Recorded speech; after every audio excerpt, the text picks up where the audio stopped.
আসসালামু আলাইকুম এভরিওয়ান। আজকে ইফতারিতে মেয়ের আবদার ছিল ব্রেড পকোড়া খাবে আর হাজবেন্ডের আবদার ছিল পেঁয়াজি খাবে, তো দুজনের আবদারটাই একটা রেসিপিতেই মিটিয়ে দিলাম। সময়টাও কম লাগলো আর খেতে কিন্তু দুর্দান্ত ছিল। বাড়িতে থাকা কয়েকটি উপকরণ দিয়ে খুবই চটজলদি ইফতারের জন্য এটা কিন্তু তোমরা বানিয়ে নিতে পারো। তো চলো ঝটপট দেখে নাও রেসিপিটি। এখানে আমি বেশ কিছুটা পেঁয়াজ ভালোভাবে কেটে নিয়েছি, একটু পাতলা পাতলা করে কেটে নিয়েছি। এবার পেঁয়াজগুলির পাপড়িগুলো খুব ভালোভাবে হাতের সাহায্যে খুলে নেব। পেঁয়াজের পাপড়িগুলো খুব ভালোভাবে খোলা হয়ে গেছে। এবার একটা বড় বোল নিয়ে নেব, তার মধ্যে সমস্ত পেঁয়াজটা ঢেলে নেব। দিয়ে দেব কিছু মশলা। তোমরা যতটা পরিমাণ পেঁয়াজ নেবে সেই অনুপাতে মশলা নেবে। আমি এখানে 5-6টা পেঁয়াজ নিয়েছিলাম, তার জন্য এখানে 1 চামচ নিয়ে নিলাম হলুদ গুঁড়ো, 1 চামচ পরিমাণ জিরে গুঁড়ো, 1 চামচ পরিমাণ ধনিয়া গুঁড়ো আর 1 চামচ পরিমাণ কাশ্মীরি লঙ্কার গুঁড়ো। এটা কালারের জন্য নিয়েছি, ঝালের জন্য কিন্তু আমি কাঁচা লঙ্কাটা ব্যবহার করব। স্বাদ অনুসারে দিয়ে দিয়েছি লবণ, আর দিলাম 1 চামচ জোয়ান, 1/2 চামচ পরিমাণ হিং, আর দিলাম কিছুটা ফ্রেশ ধনিয়া পাতা কুচি, আর দিলাম কিছুটা কাঁচা লঙ্কা কুচি। আদা রসুনের পেস্ট দিলাম 1 চামচ। এবার খুব ভালোভাবে সমস্ত উপকরণটা মিশিয়ে নিতে হবে। ততক্ষণে চলো কিছু কমেন্ট পড়া যাক।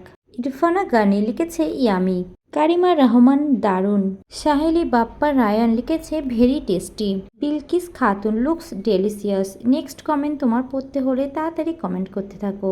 মেশানো পেঁয়াজের মধ্যে দিয়ে দিলাম ছোট বাটির 1 বাটি বেসন, আর সেই বাটিরই অর্ধেক বাটি দিয়েছি চালের গুঁড়ি। খুব ভালোভাবে মিশিয়ে নেব।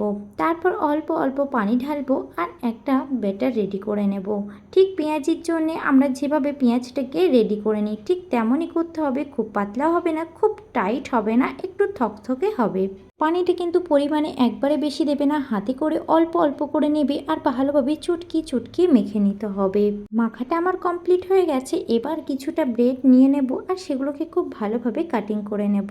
আমি এখানে হোয়াইট ব্রেড নিয়েছি আর ব্রেডটাকে ঠিক তিকোণ করে দুটো করে স্লাইস করে নিচ্ছি। প্রত্যেকটা ব্রেডকেই এইভাবে আমি রেডি করে নিলাম। এবার ব্রেডের একটা টুকরো নিয়ে নিলাম আর পেঁয়াজের যে মিশ্রণটা রেডি করে রেখেছিলাম সেটা উপর থেকে খুব ভালোভাবে লাগিয়ে দেব। এক পাশ লাগানো হয়ে গেলে এটাকে হাতের মধ্যে উল্টিয়ে অপর সাইডেও ঠিক একইভাবে লাগিয়ে নেব। আর পেঁয়াজের কোটিংটা কিন্তু খুব মোটা করা যাবে না, একটু পাতলা করলে কিন্তু অনেকটাই ক্রিস্পি হয়। পেঁয়াজের মিশ্রণটা রেডি করার পর বেশিক্ষণ কিন্তু রাখা যাবে না, তাহলে পানি ছাড়তে শুরু করবে। ঠিক ভাজার আগেই কিন্তু তোমরা পেঁয়াজটা রেডি করে নেবে। এদিকে গ্যাসের উপর একটা ফ্রাইং প্যান বসিয়ে দিয়েছি, তার মধ্যে কিছুটা সাদা তেল দিয়ে দিয়েছি। তেলটা গরম হতে একে একে দিয়ে দিলাম আর তারপর গ্যাসের ফ্লেমটাকে মিডিয়ামে দিয়ে এপিট ওপিট উল্টিয়ে লাল লাল করে ভেজে নেব। অবশ্যই গ্যাসের ফ্লেমটাকে মিডিয়ামে দিতে হবে, না হলে কিন্তু উপর থেকে লাল হয়ে আসলেও ভিতরে কাঁচা থেকে যাবে।